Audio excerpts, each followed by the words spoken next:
Demonstrasi kontekstual modul 3.1. Tujuan pembelajaran kali ini adalah untuk menganalisis penerapan proses pengambilan keputusan berdasarkan paradigma, prinsip, pengambilan dan pengujian keputusan. Pada kesempatan ini, kita akan menganalisis hasil wawancara kami dengan Kepala SMA Negeri 1 Kasiman Bojonegoro, Ibu Ninis Aris Wibawati, SPD, MPD. Selamat siang Bu Ninis, saya Pak Meswati, Guru SMA Negeri 1 Kasiman Bojonegoro, mengajar fisika. Pada saat ini saya sedang menempuh pendidikan guru penggerak Bu, pada angkatan ke-7 tahun 2022. Bagaimana Bu Ninis kabarnya? Semoga kabar baik selalu untuk hari ini Bu. Begini Bu, maksud saya kedatangan saya ini adalah ingin belajar tentang kepemimpinan dengan cara melakukan wawancara terkait proses pengambilan keputusan di sekolah kita Bu. Apakah Bu Ninis ada waktu? Alhamdulillah, baik Bapak. Dengan senang hati saya akan mencoba membantu dan menjawab pertanyaan Bapak. Terima kasih Bu Ninis atas waktunya dan atas kesediaannya.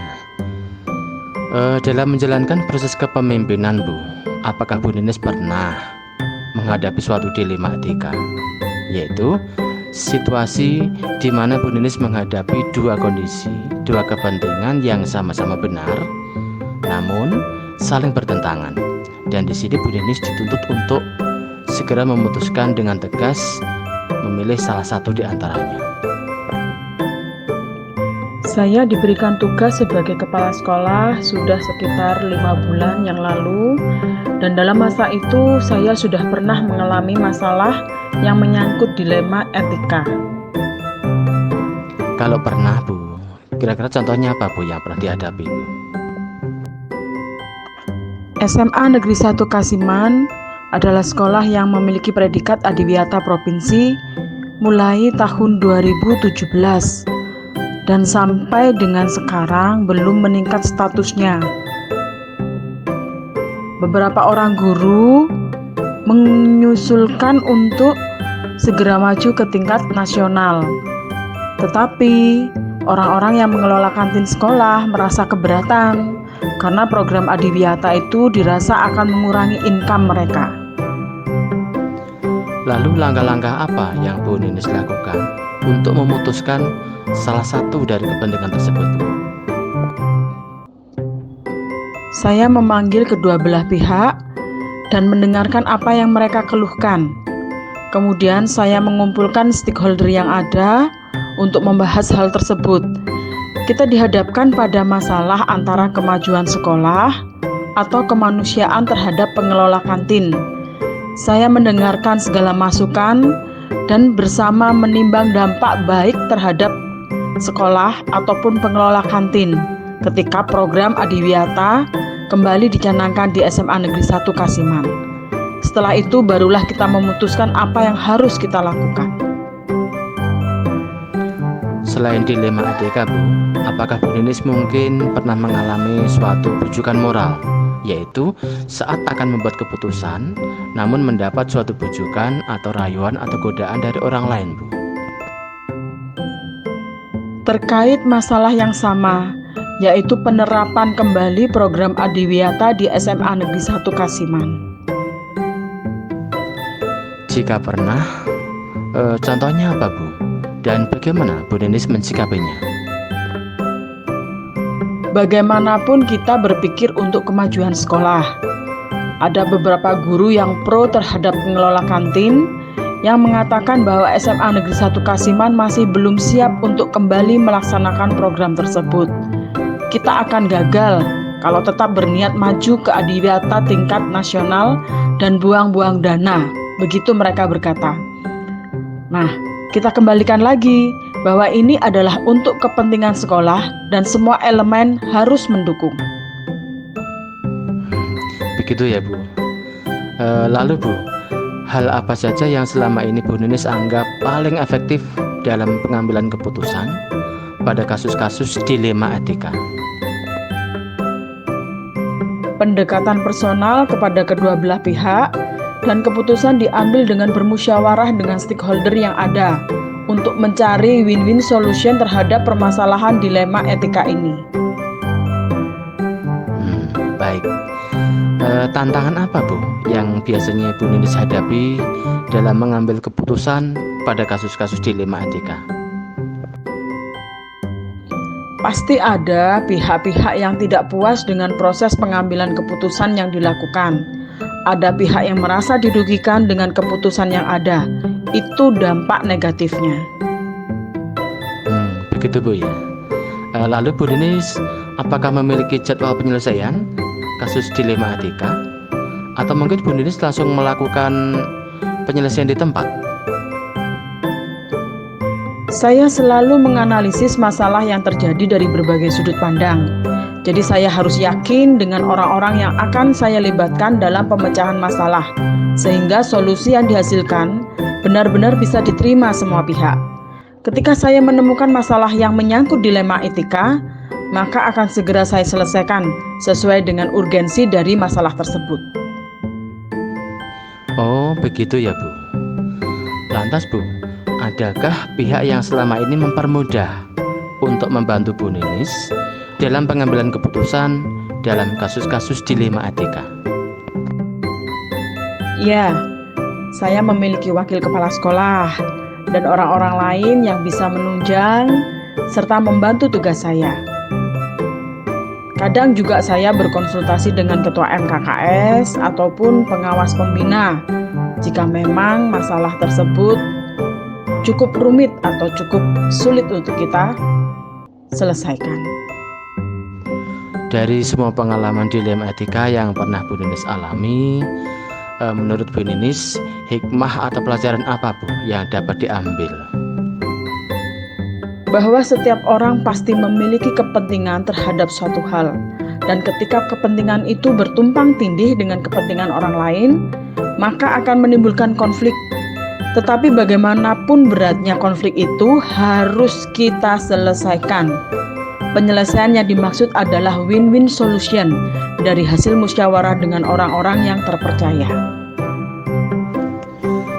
Terima kasih, Bu Ninis. Semoga sekolah kita SMA Negeri 1 Kasiman Bojonegoro selalu mendapatkan kemudahan dan kemurahan dalam menghadapi seluruh persoalan, seluruh problema guna mencapai kemajuan bersama.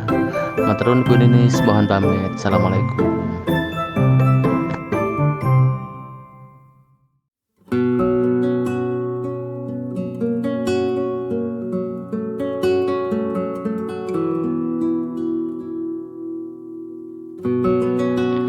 Selamat siang Pak Chandra, saya Pak Miswati, guru SMA Kasiman.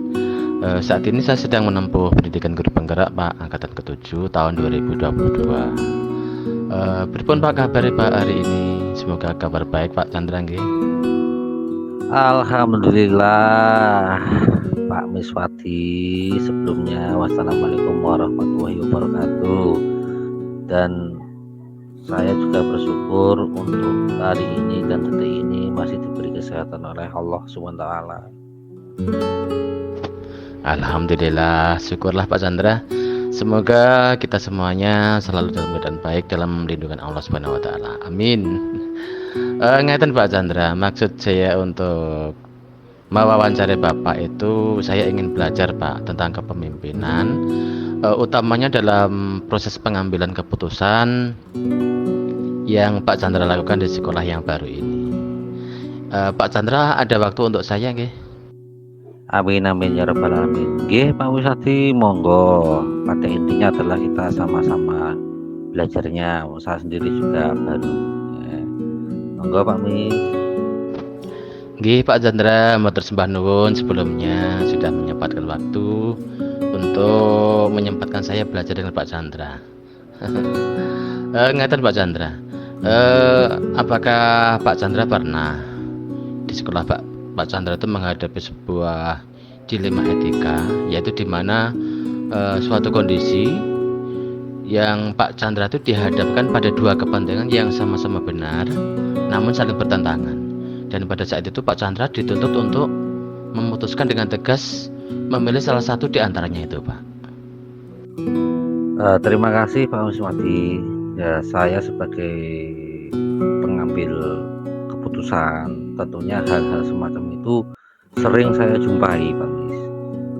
Oleh sebab itu, dalam setiap mengambil keputusan, tentunya saya harus benar-benar mengutamakan kepentingan kebersamaan, sehingga apa yang saya ambil juga tidak mengandung unsur yang negatif atau merugikan orang lain.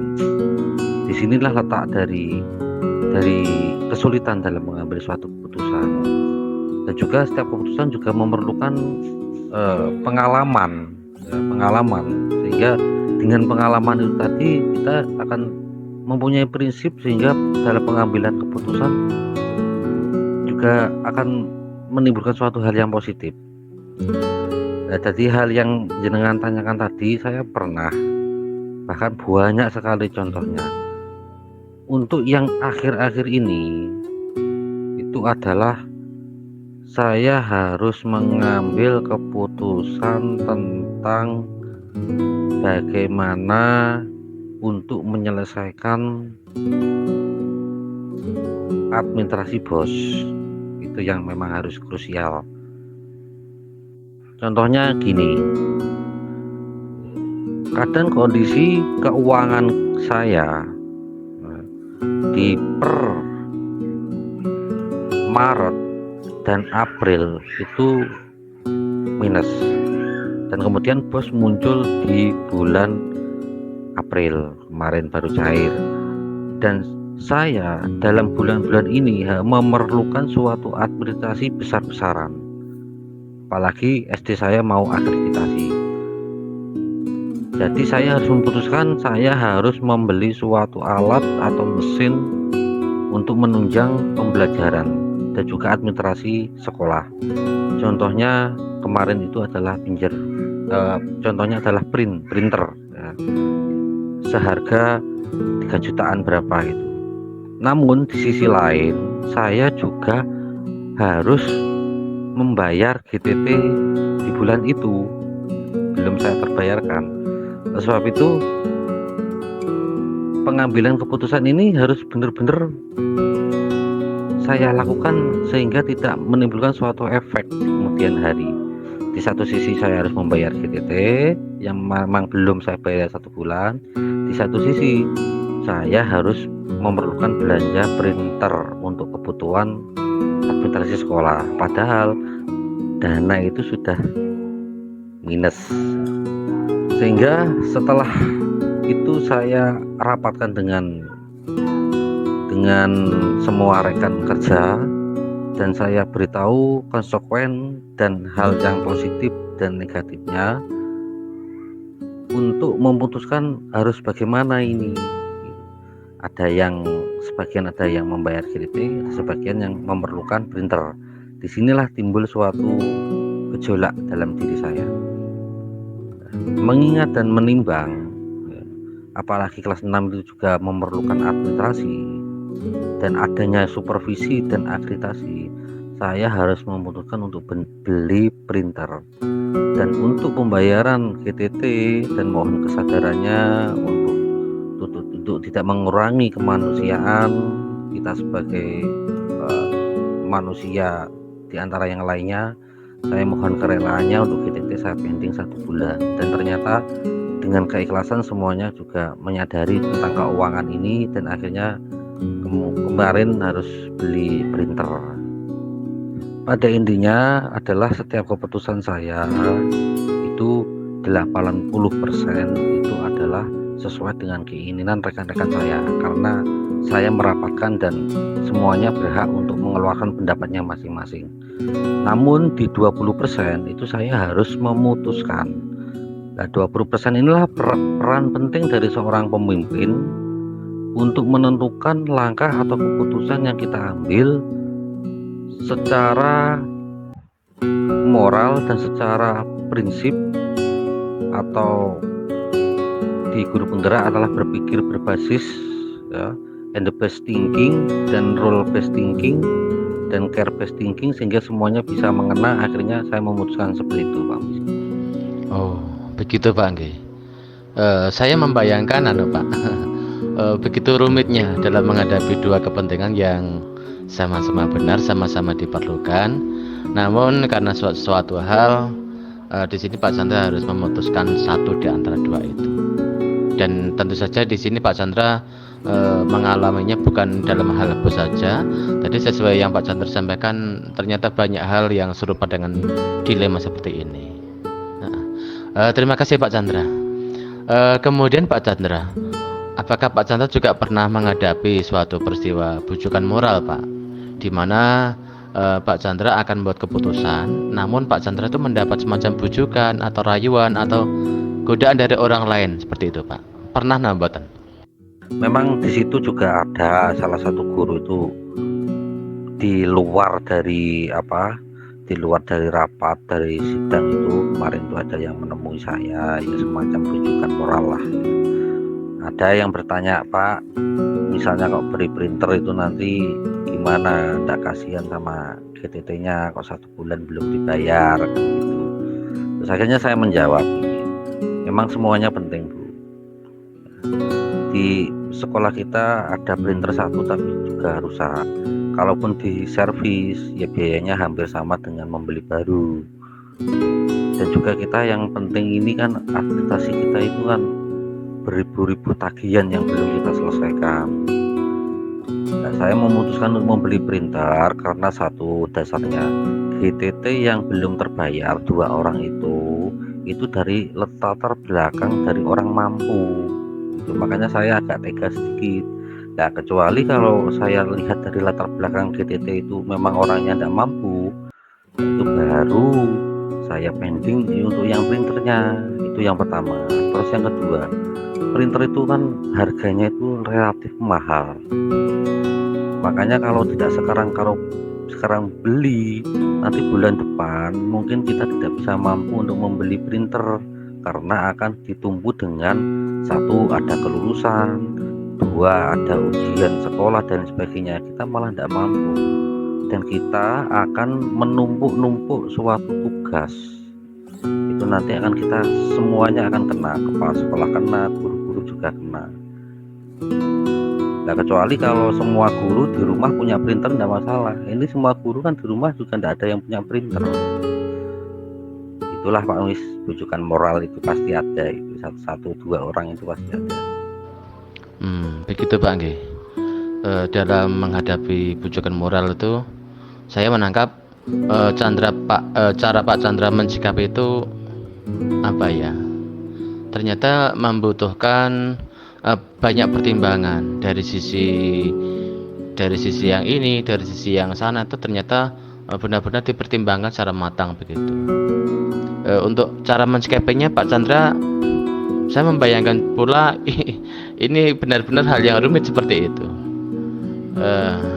Terus ada Pak Chandra, dari semua ini Pak, kira-kira hal-hal apa saja Pak yang selama ini Pak Chandra anggap paling efektif dalam pengambilan keputusan Pak, baik dalam kasus-kasus dilema maupun kasus bujukan moral itu?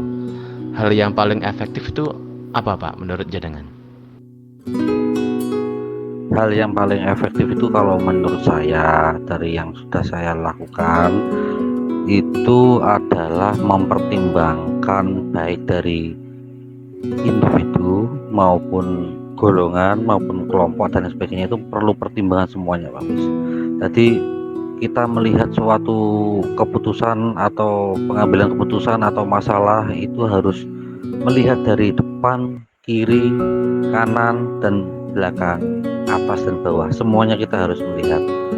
Oleh sebab itu dalam membuat sebuah keputusan itu harus ekstra hati-hati dan perlu waktu untuk mempertimbangkan. Namun juga dalam konteks waktu itu juga membutuhkan suatu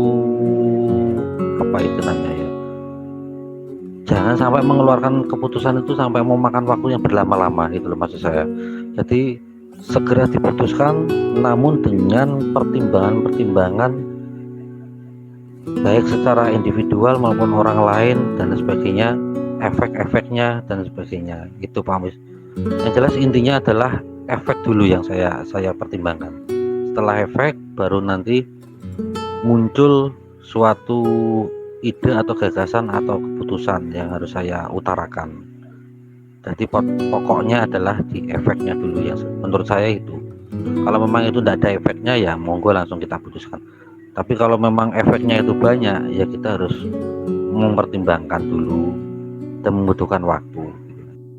Oh, jadi Pak ya, efek atau dampak yang ditimbulkan itu Pak Chandra menganggap itu hal yang benar-benar jeli, harus dipertimbangkan di situ, Pak. Kemudian Pak Chandra selama ini dalam pengambilan keputusan, Pak, dalam kasus-kasus dilema utamanya, itu tantangan yang dihadapi apa, Pak? Tantangan ya itu tadi, Pak, maksudnya itu perasaan ya, yang jelas seperti contoh misal kasus tadi ya, yang namanya orang itu bekerja itu yang pastinya ya harus ada pengganti lelah ya Pak Mis ya, ada pengganti lelah ya, mungkin dengan meskipun gaji tidak besar tapi kan mungkin itu menjadikan suatu kebanggaan untuk mereka yang sudah berjuang tiap pagi sampai siang ya, bahkan sampai sore ya di dalam bekerja. Itu mungkin suatu kebanggaan untuk mereka. Namun di satu sisi kita juga dituntut dalam profesi kita harus profesional di dalam mengerjakan sesuatunya, itu harus memang tepat waktu ya. Panjenengan sendiri kan harus ya juga tahu ya, untuk proses tugas-tugas dari dinas maupun dari mana saja itu kan juga kejar-kejaran waktu, dan itulah yang menjadi dilema saya. Jadi perasaan saya kepada beliaunya yang memang belum terbayarkan itu juga nelangsa kalau belum terbayar. Namun di satu sisi juga saya harus memikirkan semuanya. Kalau saya meninggalkan tugas yang sudah ditagih, misalnya tugas itu juga semuanya juga kena, Pak. Itulah ya dari kebimbangan yang muncul dari seorang pembuat keputusan ya, terbentur dengan hati dan naluri seorang manusia. Di situ yang memang sulit. Kalau terbentur yang lainnya tidak masalah, Pak Mis, tapi kalau terbentur masalah kemanusiaan ya, hati seorang atau manusia itu yang sulit. Begitu, Pak. Kompleks sekali, Pak ya.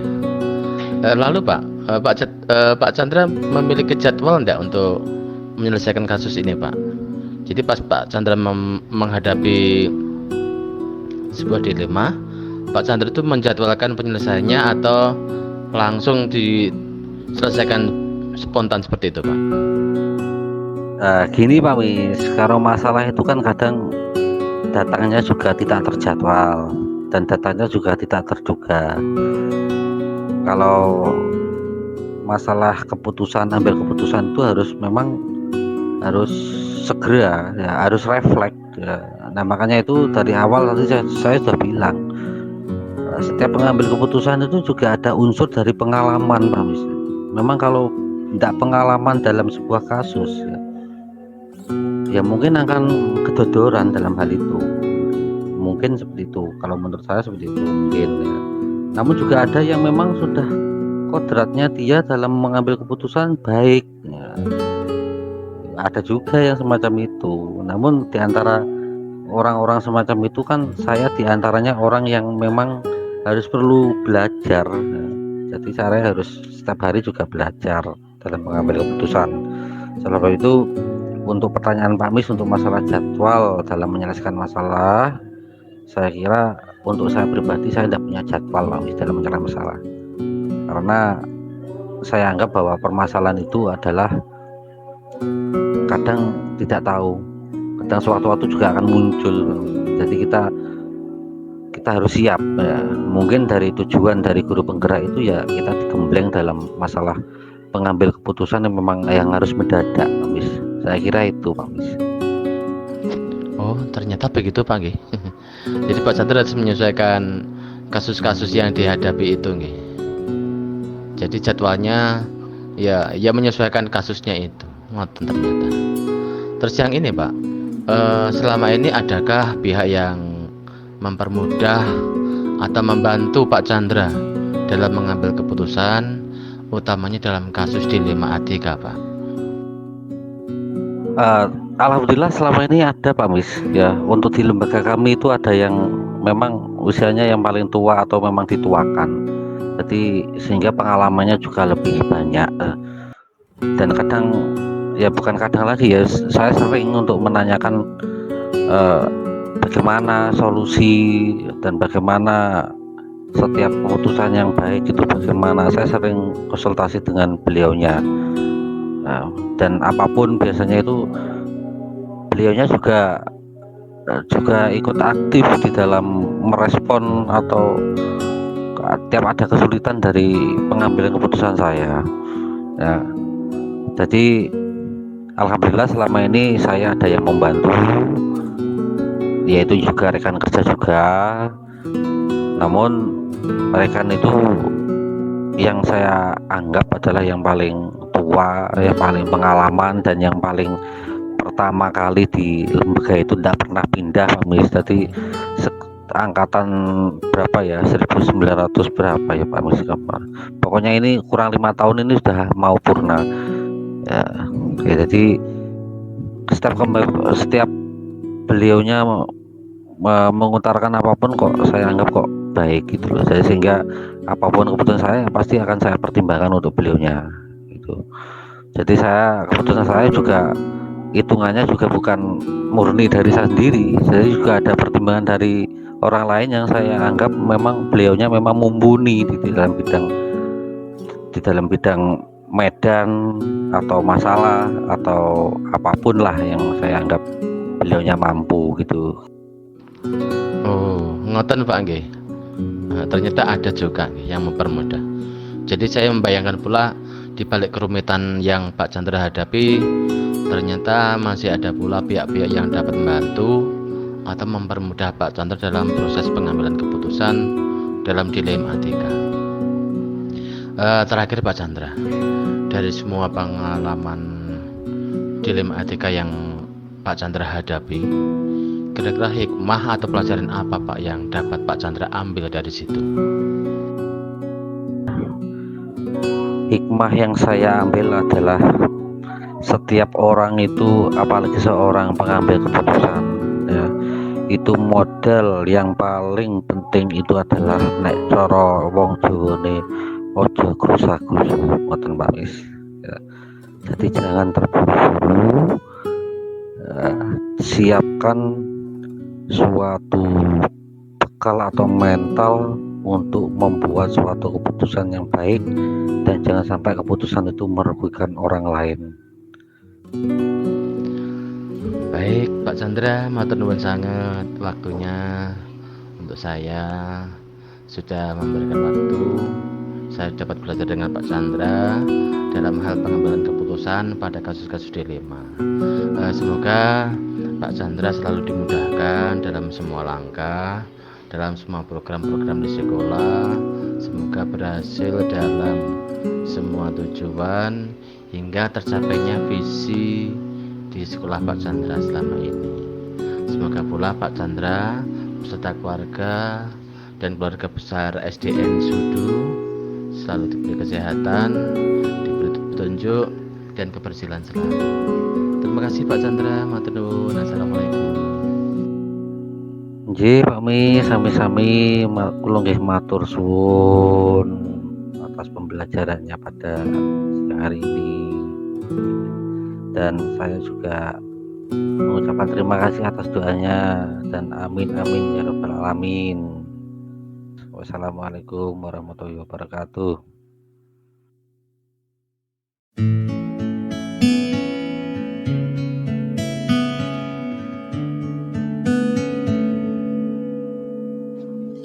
Dari hasil wawancara yang dilakukan pada dua pimpinan tersebut, hal menarik yang saya jumpai dibandingkan dengan 4 paradigma, 3 prinsip, dan 9 langkah pengujian keputusan adalah keputusan yang diambil sudah menerapkan paradigma, prinsip, dan langkah pengujian. Keputusan yang diambil juga mendasarkan pada rasa bertanggung jawab, nilai-nilai kebajikan, serta berpihak pada murid. Dan keputusan bersifat meminimalisir dampak negatif.